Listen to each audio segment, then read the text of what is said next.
ஒரு பெரிய அளவில் அறிமுக கூட்டம் கொண்டு போகலாம் அப்படின்ற மாதிரி யோசிச்சுட்டு இருந்தாங்க. அதில் பார்த்திங்கன்னா திடீர்னு விஜய் வந்து அவரே நேர்காணல் அப்படின்னு உட்காரும் பொழுது நிர்வாகிகளுக்கு ஒரு அதிர்ச்சி கலந்த ஒரு இன்பம். எல்லாமே புஷி ஆனந்த் போட்ட லிஸ்ட்டு, ஜான் ஆரோக்கியசாமியை புலம்பியிருக்காரு இதெல்லாம் போட வேணாம் அப்படின்னு. அதை மீறி லிஸ்ட்டு கொடுத்துட்டாரு. அந்த லிஸ்ட்டில் இருக்கவங்கள தான் கூப்பிட்ருக்காங்க அப்படின்னு. மாவட்ட நிர்வாகிகள் 19 பேர் போட்டதுலேயே எல்லாருக்கும் அதிருப்தி. என்னங்க இது, இவங்க இன்னும் ஒரு படி மேலே போய் சொல்கிறேன், திமுக பக்கம் விசாரித்தப்போ எல்லாருக்கும் ரொம்ப சந்தோஷமாக, ஆகா உங்களுடைய நிர்வாகிகளை பற்றி ரிவ்யூ பண்ணுங்கள். ஒரு சினிமாவுக்கு ரிவ்யூ தேவைப்படும் பொழுது ஒரு அரசியல் கட்சிக்கு ரிவ்யூ கண்டிப்பாக தேவை. அண்ணா யூனிவர்சிட்டி மேட்டர்லேருந்து எந்தெந்த மேட்டரில் கட்சி நிலைப்பாடு எடுக்கிறத தவற விட்டீங்க, இதுக்கெல்லாம் எனக்கு ரிவ்யூ கொடுங்க அப்படின்னு விஜய் கேட்டார்னா உண்மையிலே சொல்கிறேன் தடுமாறி போயிடுவாங்க. நான் ஒன்று சொல்லட்டுமா, நீங்கள் சந்திக்கிற அந்த ஸ்போக்ஸ் பர்சனை கேளுங்க, ஒரு தடவையாவது விஜய்கிட்ட பேசியிருக்கீங்களா? இது வரலும் சந்தித்தது இல்லை. இப்போது எனக்கு வர தகவல் என்னென்னா, சார் 2 தான் நினச்சிங்களா, இன்னும் பல ஆடியோ இருக்குது வரும் சார் அப்படின்றாங்க. அப்போ அந்த ஆடியோக்கள் எங்கே இருந்துச்சு, யாருக்கிட்ட இருக்குது, இப்போ அது எங்கே இருந்து வெளியிடப்பட போகிறது, இன்னும் என்ன வரப்போகுது?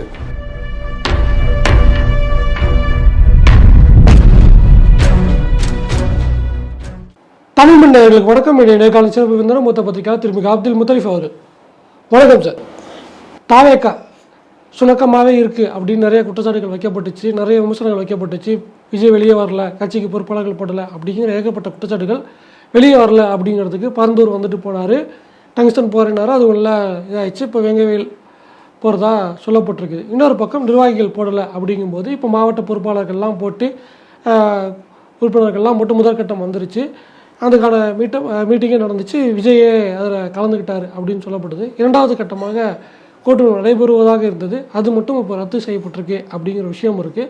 ஸோ தாவேக்காவுடைய இந்த டிரான்ஸ்ஃபர்மேஷன் இருக்குல்ல, சடனாக இப்போ வந்து அவங்க என்ன குற்றச்சாட்டுகள் வச்சாங்களோ அதுக்கு பதில் சொல்லும் விதமாக செயல்பாடுகள் எப்படி பார்க்குறீங்க? அதாவது தாவேக்கா நிர்வாகிகள் நியமனம்ன்றதுக்கு முன்னாடி தாவேக்கா ஒரு கட்சி இது வரப்போகுது, February 2 வரப்போகுது. அப்போ February 2 வர்ற நேரத்தில் நீங்கள் ஒரு நல்ல ஒரு செயல்பாடாக, அதாவது எல்லா நிர்வாகிகளையும் அறிவித்து ஒரு பெரிய அளவில் அறிமுக கூட்டம் கொண்டு போகலாம் அப்படின்ற மாதிரி யோசிச்சுட்டு இருந்தாங்க. அதில் பார்த்திங்கன்னா திடீர்னு விஜய் வந்து அவரே நேர்காணல் அப்படின்னு உட்காரும் பொழுது நிர்வாகிகளுக்கு ஒரு அதிர்ச்சி கலந்த ஒரு இன்பம். அப்போ என்ன சொல்கிறதுன்னு அவங்களுக்கு தெரியல. அந்த நிர்வாகிகள் எல்லாருமே இப்போ அவங்க பக்கம் கேட்டோன்னா எல்லாமே புஷி ஆனந்த் போட்ட லிஸ்ட்டு, ஜான் ஆரோக்கியசாமியை புலம்பியிருக்காரு இதெல்லாம் போட வேணாம் அப்படின்னு. அதை மீறி லிஸ்ட்டு கொடுத்துட்டாரு. அந்த லிஸ்ட்டில் இருக்கவங்கள தான் கூப்பிட்ருக்காங்க அப்படின்னு. அப்போ விஜய் என்ன தான் தனியாக உட்காந்து நீங்கள் சொல்லுங்கள் என்ன பிரச்சனை, கட்சிக்குள்ளே என்ன பிரச்சனை, நிர்வாகிகள் செயல்பாடு என்னாருன்னு கேட்டால் அவங்க என்ன சொல்லுவாங்க? ஏன்னா அவர்கிட்ட வந்து வந்தவங்க, இல்லை பணம் கொடுத்து வந்திருக்கீங்களா, இல்லை வேறு ஏதாவது இருந்தாலும் அதுவும் சொல்ல முடியாது. சரி, அரசியலை பற்றி நீ என்ன பார்க்குறீங்க, மாவட்டத்தை பற்றி என்ன நினைக்கிறீங்கன்னா, எல்லாருமே ரசிகர்லேருந்து வந்தவங்க.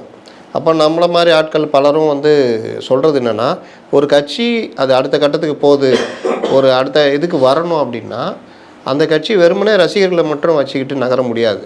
நகரலாம், வருடங்கள் ஓடி போயிடும். அப்போது அனுபவம் உள்ளவர்களையும் நினைத்துக்கொண்டு அவர்கள் அனுபவம் மூலிமா தன்னுடைய ரசிகர்களும் ஒரு ட்ரைனிங்கு, கட்சி களத்தில் இறங்கும் போது அங்கே கிடைக்கிற ஒரு அனுபவம், இது எல்லாம் வரும்பொழுது ஒரு முழுமையான ஒரு கட்சியாக அது மாறும். அப்போ அந்த மாதிரி இன்னொன்று என்ன, ஸ்ட்ராட்டஜிஸ்ட்டு, பொதுச் செயலாளர், மற்ற நிர்வாகிகள் இவர்களுடைய செயல்பாடுகளை விஜய் ஒரு ரிவ்யூ பண்ணணும். 1 வருஷமாக என்ன பண்ணுறீங்க சார்? போனோம் சார், அங்கே தலகாணி கொடுத்தேன் சார், இங்கே பாய் கொடுத்தேன் சார், இங்கே பழம் கொடுத்தேன் சார். சார் நீங்கள் பார்த்துருப்பீங்க, நான் மைக்கெலாம் தூக்கிட்டுலாம் ஓடுவேன் சார். சார் நான் எந்த அளவுக்கு கேபிள் உங்கள் மேலே வரது கூட நான் வந்து டக்குன்னு டிரைவர் எச்சரித்தேன் சார் அப்படின்னு. இவர் ஜான் ஆரோக்கியசாமி கேட்டால், சார் கட்சிக்குள்ளே யாரையும் வராமல் பார்த்துக்கிட்டேன் சார். என்னங்க இது, கட்சிக்குள்ளே எல்லோரும் வந்தால் தானுங்க அந்த கட்சி இம்ப்ரூவ் ஆகும். அந்த வர்றவங்கள அவங்களுடைய ரிப்போர்ட் எடுத்து, சார் இவர் இந்த மாதிரி புகாரில் மாட்டினவர், இவரை நம்ம இந்த மாதிரி கண்டிஷன் போட்டு உள்ளே எடுக்கலாம் சார், இவர் இந்த மாதிரி பிரச்சனை சார், இவர் கூட ஒரு 10,000 பேர் வரதுக்கு வாய்ப்பு இருக்குது. அப்போ நம்ம இதை பயன்படுத்திட்டு ஒரு விழா நடத்தி நீங்கள் அதில் கலந்துக்கிட்டிங்கன்னா அது ஒரு இதாக இருக்கும். இப்போ கூட நடத்துனாங்களே 3000 பேர் அந்த கட்சியிலேருந்து எடுத்து அந்த கட்சியில் சேர்த்தாங்க பாருங்கள். அந்த மாதிரி ஏதாவது ஒரு சார் அந்த மாதிரிலாம் பண்ணலாம் சார்ன்றது தான் ஸ்ட்ராட்டஜிஸ்டுடைய ஒர்க்கு. சார் இந்த போராட்டத்தை எப்படி கொண்டு போகலாம் சார், டங்ஸ்டன் மேட்டர் இருக்குது சார், டங்ஸ்டன் வந்து சிஎம் அடுத்த வாரம் போகிறார் சார், நம்ம அதுக்கு முன்னாடி நீங்கள் போய் பார்த்துட்டீங்க வச்சிங்க சார், அது ஒரு ரீச்சு சார். சரி சார், டங்ஸ்டன் சிஎம் போய் பார்த்துட்டு தேர்தல் நேரத்தில் இதை மறந்துடாதீங்கன்னு சொல்கிறாரு, நம்ம அடுத்த வாரம் போய் தேர்தல் நேரத்தில் எங்களை மறந்துடாதீங்கன்னு பேசிட்டு வரலாம் சார். இப்படி பண்ணுறவர் தான் ஸ்ட்ராட்டஜிஸ்ட் ஒர்க்கு. ஆனால் எதுவுமே இல்லை. அப்போ இந்த விஷயங்களை விஜய் ரிவ்யூ பண்ணணும்னு ஒன்று. 2வது, மாவட்ட நிர்வாகிகள் 19 பேர் போட்டதுலேயே எல்லாருக்கும் அதிருப்தி. என்னங்க இது இவங்க இன்னும் ஒரு படி மேலே போய் சொல்கிறேன். திமுக பக்கம் விசாரித்தப்போ எல்லாருக்கும் ரொம்ப சந்தோஷமா, ஆகா இவங்க தானா, ஒன்றும் பிரச்சனை இல்லை ராசா, நம்ம வாட்டு நம்ம வேலையை பார்க்கலாம், தம்பிகள்லாம் அந்த அளவுக்கு இது கிடையாது அப்படி அந்தளவுக்கு. இதை வந்து நான் சிறுமைப்படுத்துறதுக்கு சொல்லலை, அதுக்கு உரிய எல்லா பலத்தையும் ஏற்படுத்திட்டு அந்த ஆட்களை போட்டு பண்ணணுன்றது தான் நம்முடைய விமர்சனம். அப்போ அந்த மாதிரி இது ஒன்று போகுது. அப்புறம் திடீர்னு பார்த்தா ஒரு ஆடியோ ஒன்று வெளியே வருது. அவர் வந்து இந்த நியமனத்தில் காசு வாங்குறாங்க, ஜாதி பார்க்குறாங்க, மதம் பார்க்குறாங்க, முஸ்லீம்னா அதில் உருதா தமிழான்னு பார்க்குறாங்க, இந்த மாதிரி பல விஷயங்கள் அவர் பேசிட்டு ஒருத்தர் அறிக்கை கூட கொடுத்துருந்தார். அவரை தான் பேட்டி காண்றாங்க, அறிக்கை கொடுத்தவரை தான் கூப்பிட்டு பேட்டி காண்றாங்க, நந்தகுமார் அது பேர். அந்த இது பெருசாக வைரல் ஆச்சு அந்த ஆடியோ. அப்போ இது எல்லா விஷயங்களும் விஜய் காதுக்கு போகுது. அந்த 19 நிர்வாகிகள் பேசுனது இன்றைக்கி அவர் வந்து நிர்வாகிகள்கிட்ட பேசுகிற மாதிரி இருக்குது. அதில் பார்த்தீங்கன்னா திடீர்னு இன்றைக்கி இதையும் கேன்சல் பண்ணிட்டார். ஏன் கேன்சல் பண்ணார்னு விசாரித்தப்போ ஒரு முக்கியமான நபர்கிட்ட விஜய் பேசுனதாகவும், அவர் சில ஆலோசனைகள், இந்த மாதிரி விஷயங்கள் வந்து நீங்கள் இப்போ லிஸ்ட்டு அறிவிச்சிங்கன்னா அது உண்மையிலே எதுக்கும் இதாகாது, கொஞ்சம் டைம் எடுத்து நீங்கள் சொந்தமாக ஒரு ரிவ்யூ பண்ணுங்கள், அந்த மாதிரி பண்ணிவிட்டு வேணால் நீங்கள் அறிவிங்கன்னொன்னே அவர் இன்றைக்கி வந்து இந்த விஷயம் சொல்லி நீங்கள் பாருங்கள், எனக்கு பட்டியல் மறுபடியும் கொடுங்க, நான் பேசணும் அப்படின்னு ஒரு விஜய் சொன்ன மாதிரி ஒரு தகவல். அதனால் இன்றைக்கி கூட்டம் ரத்து. அநேகமாக நாளைக்கு நாளைக்கெலாம் கூட நடக்குமான்னு தெரியாது. அப்போ இந்த மாதிரி விவகாரங்கள் வந்து விஜய் கொஞ்சம் சீரியஸாக பார்க்குறாருன்றதே ஒரு சந்தோஷத்துக்குரிய விஷயந்தான். அதோடு சேர்த்து நான் சொல்கிற 2 விஷயம். ஒன்று, உங்களுடைய நிர்வாகிகளை பற்றி ரிவ்யூ பண்ணுங்கள். ஒரு சினிமாவுக்கு ரிவ்யூ தேவைப்படும் பொழுது ஒரு அரசியல் கட்சிக்கு ரிவ்யூ கண்டிப்பாக தேவை. 1 வருஷம் ஆயிடுச்சுல, அப்ரசல் வாங்குங்க.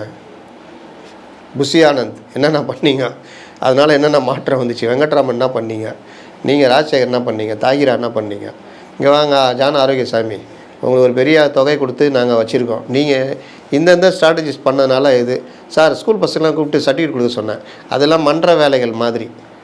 அரசியல் கட்சியாக வந்தால் பிறகு என்ன பண்ணீங்க, எங்கெங்கே தவற விட்டீங்க, அண்ணா யூனிவர்சிட்டி மேட்டர்லேருந்து எந்தெந்த மேட்டரில் கட்சி நிலைப்பாடு எடுக்கிறத தவற விட்டீங்க, இதுக்கெல்லாம் எனக்கு ரிவ்யூ கொடுங்க அப்படின்னு விஜய் கேட்டார்னா உண்மையிலே சொல்கிறேன் தடுமாறி போயிடுவாங்க அவங்க. இதற்கு பிறகு விஜய் கட்சியில் கொஞ்சம் வெளிப்படையாக சில பேர்கிட்ட ஓப்பனாக பேசணும். வெளியில் கட்சிக்கு வெளியில் இருக்கிற ஆட்கள்கிட்ட, கட்சியை நலம் விரும்பிகளை, சில ஐஏஎஸ் ஐபிஎஸ்கள். இப்போ ஜான் ஆரோக்கியசாமி கூட ஒரு ஐஆர்எஸ் அதிகாரி இருக்கார். அவர் பார்த்திங்கன்னா அவர் மேலேயே புகார்லாம் போயிருக்கு டிபார்ட்மெண்ட்லலாம். அப்போ இந்த மாதிரி விவகாரங்கள்லாம் இவர் எப்படி இது பண்ணுறாங்கன்றதை ஒன்று பார்க்கணும். கட்சிக்கு வெளியே சில பேர் இருப்பாங்க, பழைய ஓய்வு பெற்ற ஐஏஎஸ் ஐபிஎஸ்ஸு, உளவுத்துறையில் இருக்கிற செயல்பட்டவர்கள் இருப்பாங்க, அவர்களை சந்திக்கணும். ப்ளஸ்ஸு இந்த விவகாரங்களில் அரசியல் ரீதியாக எப்படி செயல்பட்டோன்னு அனுபவப்பட்டிருக்கணும். அவங்கள்ட்டலாம் பேசி என்ன பண்ணோம் சார் சொல்லுங்கள், எங்கள்கிட்ட இந்த இவ்வளோ தான் இருக்குது, கொஞ்சம் காய்கறி இருக்குது, கொஞ்சம் துவரம் பருப்பு இருக்குது, கொஞ்சம் எண்ணெய் இருக்குது, இதை வச்சு நான் நல்ல சமையல் கொடுக்க முடியுமா, சத்தியமாக முடியாது சார். நீங்கள் ஒரு நல்ல விருந்து கொடுக்கணுன்னா இவ்வளோ பெரிய தேக்ஸா வேணும், நீங்கள் இவ்வளோண்டு பாத்திரம் வச்சுலாம் பண்ண முடியாது, குக்கர் வச்சுலாம் பண்ண முடியாது. அப்போ இதை சொல்கிற ஆளுங்க அவங்களுக்கும் தெரியல. இந்த நானே ராஜா நானே மந்திரி படம் பார்த்தீங்களா, அதில் விஜயகாந்த் ஒரு ஆளை கூட வச்சுருப்பார். எது கேட்டாலும் அவரை தான் விஜயகாந்த் கேட்பார். பிஎஸ்சி பெருசா 10th பெருசாடானார், ஆனால் எஸ்எஸ்எல்சின்னு 4 எழுத்து, பிஎஸ்சி 3 எழுத்துன்னு, எஸ்எஸ்எல்சி தானே பெருசுன்னு சொல்லுவாப்புல. இன்னொன்று பிஎஸ்சி எத்தனாம் கிளாஸ்ன்னு கேளுங்க நேனுவாப்புல. நான் அந்த மாதிரி ஆகிடக்கூடாது. அப்போது அவர் அந்த விஷயங்களில் கொஞ்சம் உறுதியான நடவடிக்கை எடுக்கணும். மனம் திறந்து சில பேர் அழைத்து என்ன நடக்குதுன்னு கேட்கணும். அந்த வருபவர்களும் தளபதி நீங்கள் தான் அப்படின்னு பேசக்கூடிய ஆட்களாக இருக்கக்கூடாது. வந்தால் சார் இந்த மாதிரி விஷயம் இப்படி பண்ணலாம் சார்னு சொல்கிற ஒரு அனுபவம் மிக்கவர்களை பேச வேண்டும் அப்படின்றது பொதுவான ஒரு விமர்சனமாக இருக்குது. அப்போ அந்த விவகாரத்தில் ஓரளவுக்கு பேசியிருக்காருன்னு நினைக்கிறேன். இன்னும் அவர் பேசி அடுத்த கட்டத்துக்கு நகர்த்துற வேலையை செஞ்சார்னா அப்போது நம்ம அடுத்து தேர்தல் ஸ்ட்ராட்டஜிஸ்ட்டாக என்ன பண்ணலாம் அப்படின்னா, நம்மளால் அவர் ஒரு கட்சிக்கு இழுத்துன்னு இருக்கார் ஜான் ஆரோக்கியசாமி. அந்த கட்சியே சிக்கலில் மாட்டின்னு முடிச்சிக்கிட்டு இருக்குது. இங்கே கொண்டு போய் சேர்த்தா மொத்தமாக முடிச்சு விட்ருவாங்க. அதனால் அவர் என்ன மாட்ட போகிறாரு அப்படின்றதையும் பார்க்கணும். இப்போ இந்த விவகாரங்கள், இந்த சவால்கள் இப்பொழுது தாவேகா முன்னாடி இருக்குது. அந்த சவாலை முறியடிக்கக்கூடிய, அதை தவிர்க்க முன்னேறக்கூடிய ஒர்க்கை பண்ண வேண்டியது முழுக்க விஜய் கையில் தான் இருக்குது. இந்த மாதிரி ஆட்கள்லாம் வச்சுக்கலாமா, இல்லை நம்ம என்ன செய்யலாம் அப்படின்றதையும் அவர் தான் முடிவெடுக்கணும். இது சொல்கிறது ஒரு கசப்பு மருந்து. இது இவர்களை டீஃபேம் பண்ணவோ, இல்லை இவங்க ஒன்றுக்கு உதவாதவன் ஒன்று அடிக்க அப்படிலாம் பார்க்கல. இவர் மாற்றத்தை கொண்டு வருவார் அப்படின்னு நம்புறதுனாலையும், இவருக்கு பின்னாடி இவரை மாதிரியே ஏதோ செய்வார் அப்படின்னு நம்புகிற லட்சக்கணக்கான இளைஞர்கள், நாட்டுக்கு ஒரு நல்லது நடக்கும் விஜய் மூலிமா நம்புகிற லட்சக்கணக்கான இளைஞர்களை நாம் பார்க்கும்போது, இவரை நம்புகிற லட்சக்கணக்கான பெண்கள், பட்டியலின மக்கள், சிறுபான்மை மக்கள்லாம் இவர் செய்வார்னு நம்புறதை பார்க்கும் பொழுது நீங்கள் செய்வீங்க. அப்போ செய்யுங்க. செய்யணுன்னா அதுக்கு இரும்பு குண்டை கட்டிட்டு ரன்னிங் ரேஸ் ஓட முடியாது. அப்போ இரும்பு குண்டை கட் பண்ணுங்கள். நீங்கள் அதுக்கான முறையான நடவடிக்கைன்னு ரசிகர்கள் பக்கம் இருந்து, தொண்டர்கள் பக்கம் இருந்து இந்த விமர்சனம் வைக்கப்படுகிறது. இதில் புஷி ஆனந்த் வந்து இன்னமும் வந்து பொதுச்செயலாளர் தான் இருந்துக்கிட்டு இருக்கார். அவருக்கு எதிராக புகார்கள் வாசிக்கப்படுது அப்படின்னா அதை ஹேண்டில் பண்ணுற இடத்துல அவரே தான் இருக்கார் அப்படிங்கிற ஒரு விஷயம் இருக்குது. அன்றைக்கி கூட வந்து அந்த கூட்டத்தில் புஷி ஆனந்தை வெளியே இருக்க சொல்லிட்டு ஆலோசனை நடத்தினதா ஒரு ஸ்டேட்மெண்ட் சொல்லப்படுது. அது வந்து ஊடகங்களில் விஜய் டிஃபேம் பண்ணுவதற்காகவே வைக்கப்பட்டதா சிலர் வந்து அதையும் வந்து விஜய்க்கு எதிராகவே திருப்புறாங்க அப்படிங்கிறதையும் பார்க்க முடியுது. ஸோ புஷி ஆனந்த் அப்படிங்கிற கேரக்டர் மேலே ஆக்ஷன் எடுக்காமல் கீழே ரிஃபார்ம்ஸ் பண்ணாலும் டே டு டே ஆக்டிவிட்டீஸில் அவங்கள்ட்ட கான்ட்ராக்டில் இருக்கக்கூடிய புஷி ஆனந்தை வந்து மாற்றாமல் என்ன ஒரு சேஞ்சஸ் வந்துடும் நினைக்கிறீங்க? அதாவது சில இடங்களில் அதை இப்போ இவர் இறந்து போனார்ல, கல்குவாரி, அவர் ஏன் கொல்லப்பட்டார், அவர் என்ன புகார் வச்சார்ன்றது அவங்களுக்கும் போய் சேர்ந்துருக்கும். அப்போ கருப்பாடுகள் அவங்களுக்கு தகவலை கொடுக்கும். இந்த மாதிரி நீங்கள் ரகசியமாக நம்மால் பண்ணுவோம். லெட்டர் பெருசாக கம்ப்ளைண்ட் எழுதுவான், ஆதாரம்லாம் திரட்டிட்டு போய் கொடுப்பான். சம்மந்தப்பட்ட பார்ட்டிக்கு அந்த புகார் போகும். அவன் தூக்கி காமிப்பான், பார்த்தியா புகார் கொடுத்த அப்படின்னு மாட்டோம். அந்த மாதிரி தாவேக்கால என்ன இப்போ விஜய் கூப்பிட்டு தனித்தனியாக கேட்டார்ல, அதில் ரொம்ப பேர் சொல்லியிருப்பாங்களா? பதில் சொல்லியே இருக்க மாட்டாங்க. தலைவரே செம்மையாக இருக்குது, நமக்கு கிடைச்ச வரோம் புஷி ஆனந்த், அவர் மட்டும் இல்லைன்னா தலைவரே நீங்கள் அன்றைக்கி கேபிள் உங்கள் கழுத்தை அறுத்துருங்க தலைவரே, அந்த அளவுக்கு சொல்லியிருப்பானுங்க. அப்போது என்ன பயம்னா, நம்ம ஏதாவது சொல்லி வைக்க பின்னாடியே 10 பேர் இருக்கிறான், வராது வந்து மாமணி போல் இந்த பதவி வந்துக்குது, அதையும் நம்ம எதுக்கு எடுத்துக்கணும், அப்படியே போவோம், இருக்கிற இடம் தெரியாமல் போயிடுவோன்ற மாதிரி இருப்பாங்க. அப்போது இந்த மாதிரி விவகாரங்களை விஜய் வெளியிலேருந்து பார்க்கணும். இப்போ நீங்கள் ஒரு இடத்துல போயிட்டு ஒரு ஸ்டேஷன், போலீஸ் ஸ்டேஷனில் வச்சிங்களேன், இன்ஸ்பெக்டர் கரெக்டாக இருக்கிறாராப்பா அப்படின்னு கான்ஸ்டபிளை கேட்டிங்கன்னா, எல்லாம் தப்பாகிறாருன்னு வாங்கினா, என்னையா நீ சரியில்லையாமே, தப்பாகிறியாமே, அது ஹெட் கான்ஸ்டபிள் தான் சொன்னார்னா அப்புறம் என்ன ஆகும்? நீங்கள் போயிடுவீங்க. நான் கண்டிச்சிட்டேன், கரெக்டாக ஒழுங்காக இருந்ததுன்னு போயிட்டுனா, அண்ணா நான் பார்த்துக்குறேன் சார் அப்படின்ட்டு அப்புறம் அந்த ஹெட் கான்ஸ்டபிள் என்ன ஆவார்? இது மாதிரி நடந்துருக்குது உண்மையிலேயே. ஒரு முதல்வர் அவருக்கு எதிராக இன்டெலிஜென்ஸ்லேருந்து ஒரு பெரிய அதிகாரி ரிப்போர்ட் போடுறாரு, அவருக்கு மேலே இருக்கிற அதிகாரி பற்றி. அவங்க என்ன பண்ணுறாங்க, நீங்கள் சரியில்லை இந்த மாதிரி ரிப்போர்ட் வந்திருக்குன்னா யார் போடுவார் ரிப்போர்ட்டு? அந்த உளவுத்துறை அதிகாரி தான். அதுக்கப்புறம் அவங்க என்ன பண்ண, வாழ்நாள் பூரா அவரை என்ன பண்ணமோ அந்த வேலையெல்லாம் பண்ணிட்டாங்க. அப்போது இந்த மாதிரி விவகாரங்கள்லாம் மக்கள், அந்த நிர்வாகிகள் சொல்ல மாட்டாங்க. நான் சொன்ன மாதிரி தான் சொல்லுவாங்க. அவர் மட்டும் இல்லைன்னா அன்றைக்கி நல்ல சாப்பாடே கிடச்சிருக்காதுங்க. அன்றைக்கி கேபிள் கரெக்டாக வர்றப்போ மைக்கில் குரல் கொடுத்து டிரைவர் உஷார் பண்ண அந்த இதுதாங்க நம்ம கிடைச்ச வரங்க அதுங்க இதுங்கன்னுவாங்க. அதனால் வாழ்க்கையாக அர்ப்பணிச்சிட்டாருங்க. காலையில் அவர் டிஃபன் கூட சாப்பிட்றது இல்லைங்க, நானே பார்த்துருக்கேங்க. மத்தியானம் சாப்பாடு கூட அப்படியே மைக்கை ஒரு கையில் பிடிச்சிக்கின்னு ஒருத்தர் தட்டை பிடிக்க சொல்லிட்டு அப்படியே சாப்பிட்டுக்கிட்டே நடக்கிறாருங்க. இந்த மாதிரி பார்க்கவே முடியாதுங்க. ஜான் ஆரோக்கியசாமி அவர் தூக்கத்தை எழுப்பி கேட்டால் கூட இது பண்ணணும் அது பண்ணணும் தாங்க அவர் பேசிகிட்டு இருக்காரு. அந்த மாதிரிங்க 2 பேரும் கதவை மூடிட்டு அங்கே நிற்கிறாங்க பாருங்கள். எந்த கட்சிக்காரன் வந்தாலும் ஒரே ஒன்று வைக்கிறாங்க, இங்கே வச்ச ஒன்று பெட்டரியில் அடித்து ஓடுறாங்க. அந்த அளவுக்கு கட்சியை ஒரு இரும்பு கோட்டையாக காப்பாற்றிட்டு இருக்காங்கன்னு சொல்லுவாங்க. அப்போ இதெல்லாம் என்ன தப்பு என்ன இதுன்னு பார்த்து அதை சரி செய்து, ஏன்னா உங்கள் கட்சி, உங்களை நம்பி லட்சக்கணக்கான ரசிகர்கள் இருக்கிறாங்க, தாய்மார்கள் இருக்கிறாங்க. எம்ஜிஆருக்கு அப்புறம் நீங்கள் ஒரு சாட்டையை சொல்கிறீங்கல்ல, அதை நம்புகிறாங்கல்ல. அப்போ உண்மையிலேயே நீங்கள் பண்ண முடியாது, முடியும். அப்போ நீங்கள் அந்த தடைகளை மீறணும். அந்த தடைகள்லாம் பண்ணிங்கன்னா பண்ண முடியும் அப்படின்றது தான் எல்லாருடைய ரசிகர்களே. பலரும் வந்து நீங்கள் பெருசாக இந்த மாதிரி விமர்சனங்கள் வரும்போது முன்னெல்லாம் திட்டுவாங்க, வந்து இப்போ ஏன் திட்ட மாட்டேங்கிறாங்க? அவங்களுக்கே தெரியுது இந்த இதெல்லாம் நடக்குது, தடையாக இருக்குது. நம்ம தலைவர் அவர் பாவம் கஷ்டப்படுறாரு, சினிமா துறையை விட்டு வராரு, ஆனால் இவங்க நடுவில் உட்காந்துட்டு இந்த மாதிரி பண்ணுறாங்களேன்னு.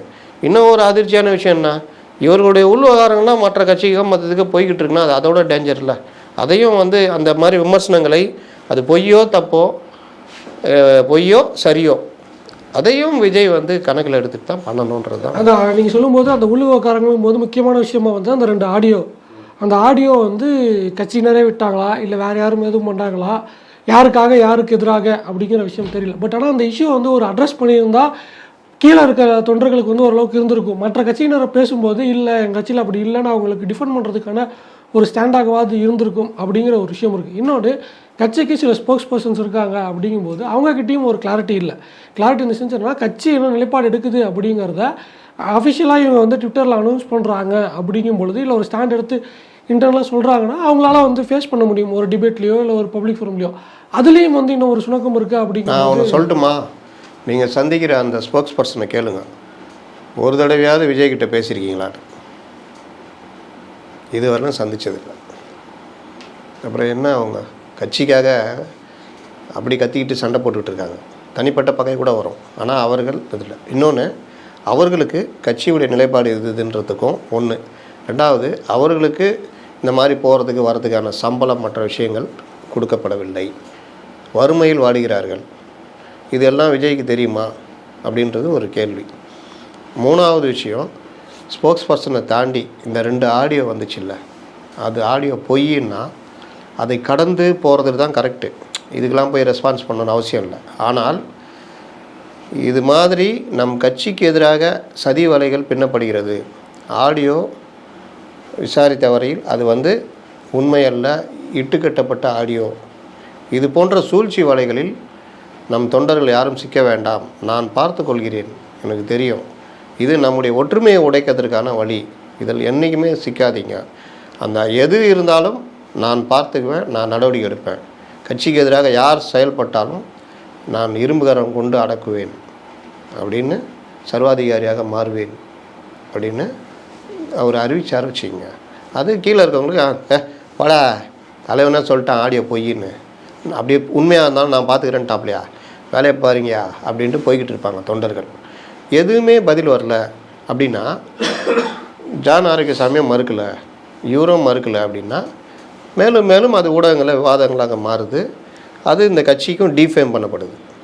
நான் கட்சி வச்சுருக்கீங்க, இப்போவே 2 பேர் அடிச்சுக்கிறீங்க, ஆடியோ வெளியிடுறாங்க. இது நான் இன்னும் இருக்குது ஆடியோ. இப்போது எனக்கு வர தகவல் என்னென்னா, சார் 2 தான் நினச்சிங்களா, இன்னும் பல ஆடியோ இருக்குது, வரும் சார் அப்படின்றாங்க. அப்போ அந்த ஆடியோக்கள் எங்கே இருந்துச்சு, யாருக்கிட்ட இருக்குது, இப்போ அது எங்கே இருந்து வெளியிடப்பட போகிறது, இன்னும் என்ன வரப்போகுது? ஒரு முக்கியமான பிரச்சனையை விஜய் கொண்டு கையில் எடுக்கும் பொழுது, மக்கள் பிரச்சனை கையில் எடுக்கும்போது இன்னொரு ஆடியோ டம்முன்னு வந்து விழுந்துச்சுன்னா என்ன ஆகும்? அப்போ இந்த விஷயங்களை வந்து ஏதோ ஒரு வகையில் நம்ம கூட இருக்கிறவனே இதுக்கு காரணகர்த்தா அமைகிறான்னா அதுக்கும் நடவடிக்கை விஜய் எடுக்கணும். இல்லாட்டி கஷ்டம். இது எல்லாமே அனுபவம், இது எல்லாமே நடக்கும். இதை மீறி தான் கட்சியை கொண்டு போக முடியும். அப்போ நீங்கள் உறுதியாக இருக்கிறீங்கன்ற ஒரு மெசேஜாவது கீழே இருக்க தொண்டர்களுக்கு போகணும் அப்படின்றத எல்லாருடைய எதிர்பார்ப்பு. இல்லை இரும்பு கோட்டை முரட்டு சிங்கங்கள்ன்ற மாதிரி மூடி வச்சுருந்தா வெளியில் இருக்கிறவன் ஏதாவது ஒன்று சொல்லிக்கிட்டே இருப்பான். இறுதியாக ஒரு கேள்வி, விஜய் வந்து வெளியே வரல அப்படிங்கிற விஷயத்துக்கு பரந்தூருக்கு வந்து அவர் வந்து காமிச்சார். அடுத்து வந்து இப்போ படம் முடிய போகுது, போஸ்டர்ஸ் ரிலீஸ் பண்ணிட்டாங்க, மிக விரைவில் வந்து ரிலீஸ் டேட்டை அனௌன்ஸ் பண்ணுவாங்க. முடிச்சிட்டாருன்னா, ஷூட்டிங் ஷெடியூலில் முடிச்சிட்டாருன்னா ஃபுல் டைம் ஆக்டிவ் பாலிடிக்ஸ் வரதுக்கான சாத்தியக்கூறுகள் இருக்குது. அப்படிங்கும்போது சுற்றுப்பயணம் போகிறாரு, இல்லை வந்து நடைப்பயணமாக போகிறாரு, மாநாடுகள் போகிறாரு அப்படின்னா அங்கே எப்படி அந்த இடத்த ஹேண்டில் பண்ணும் அப்படிங்கிற ஒரு கேள்விக்கு இன்னமும் வந்து அந்த ரசிகர் மனப்பான்மையில் தான் விஜயோட தொண்டர்கள் இருந்துக்கிட்டு இருக்காங்க. ஏன்னா வந்து பரந்தூர் போகும்போது அவ்வளோ க்ரௌடு வேண்டாம் அப்படின்னு விஜய் தரப்பு சொல்லப்பட்டும், அங்கே இருக்க லோக்கல் நிர்வாகிகள் இல்லை ஆட்கள் வந்து அவங்களுடைய படத்தை காட்டுவதற்காக கூட்டத்தை கூட்டுறது, அங்கே போயிட்டு ஒரு கட்சியோட பொதுச் செயலாளர் வந்து க்ரௌட் மேனேஜ்மெண்ட் பண்ணி மைக்கில் வந்து மரத்தில் ஏறாதீங்க, லைட்டில் ஏறாதீங்க அப்படிங்கிற ஸ்டேட்மெண்ட்டை சொல்லிக்கிட்டு இருக்குது. அப்படிங்கும்போது அந்த ஒரு சிக்கலும் இருக்குது. நாளைக்கு ஏதோ ஒரு விஷயம் வருது. இப்போ விஜய் வந்து ஃபுல் ஃப்ளெஜ்டாக இறங்கிட்டார், இது வரைக்கும் ஒரு விமர்சனம் இறங்கிட்டார். அப்படிங்கும்போது அந்த இடத்துல இந்த மாதிரியான ஒரு சிக்கலும் இருக்குல்ல, அதையும் அட்ரஸ் பண்ண வேண்டிய ஒரு இடத்துல ரசிகர்களை இன்னும் அரசியல் படுத்துவதற்கான சாத்தியக்கூறுகள் என்னங்கிறது ஆராயணும்ல. நீங்கள் ஒரு விஷயம் நல்லா புரிஞ்சுக்கிங்க, என்றைக்கே ஒரு நாள் வெளியே வந்தால் அது நடக்க தான் செய்யும்.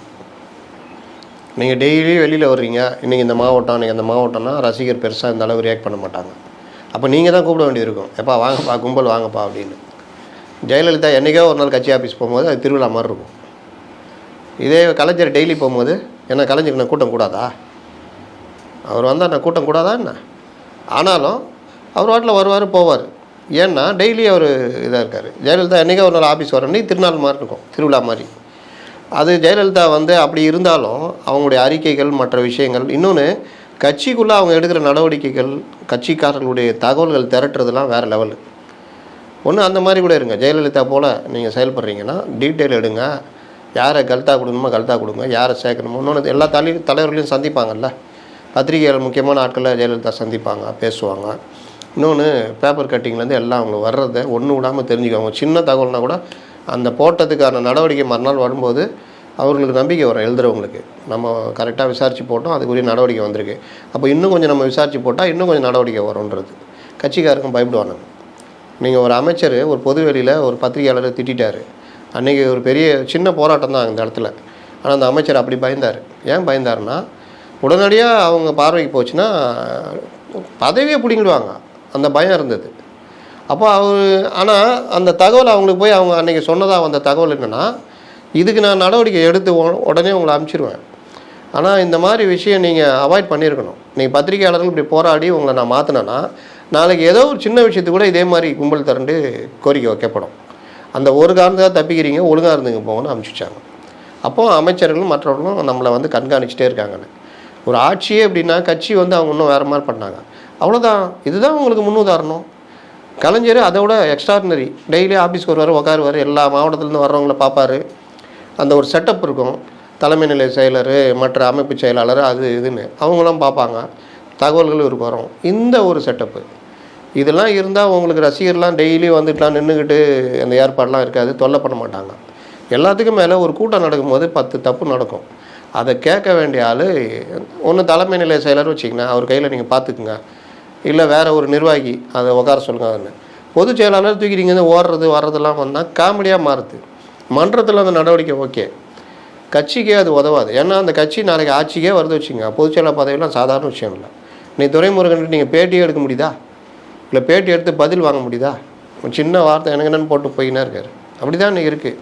அப்போ அது ஏன் என்ன பொதுச் செயலாளர் அவருடைய அந்த ஒரு இதுக்கு பண்ணிக்கிட்டு இருக்காரு. அந்த மாதிரி நீங்கள் அந்த டிக்னிட்டி மெயின்டைன் பண்ணணுன்ற அது புஷியானதுக்கு ரொம்ப முக்கியம்.